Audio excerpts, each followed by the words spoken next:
Аллах бір есікті жапса, басқа 1000 есікті ашады. Жақсы ниетте болу көңілге шаттық, тәнге саулық. Жүректің қаттылығы көп өтірік айту мен көре алмаушылықтан туындайды. Сені сүйген жаман істерден сақтандырады. Сенен жиіркенетін сол істерге ынталандырады. Сүйіспеншілік пен жанашу адамдық, ал ашу мен шахват хайуандық сипаты. Иман етпейінше жәннатқа кіре алмайсыңдар. Бір-бірлеріңді жақсы көрмейінше иман еткен бола алмайсыңдар. Адамдармен сондай дәрежеде өмір өткіз, өлгеніңде тіпті дұшпандарың да жыласын.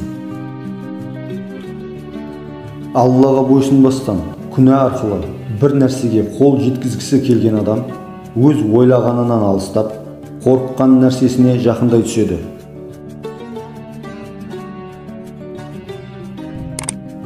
Өз нәпсіңе ауыр келгенді басқа ешкімге жүктеме. Көршіңмен дауласпа, өткені қонақтар кетеді, ол қалады.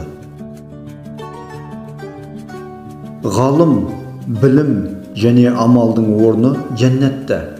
Ғалым білімі мен амал етпесе, білім мен амал жәннатта, ғалым болса жаһаннамда болады. Адамның қалай күлгеніне қарап, әдебін, не нәрсеге күлгеніне қарап, ақыл деңгейін білесің. Сенгенің сияқты өмір сүрмесең, өмір сүргенің сияқты сене бастайсың. Мазлумның теріс дұғасынан сақтаныңдар. Сол дұға мен Аллахтың арасында перде жоқ.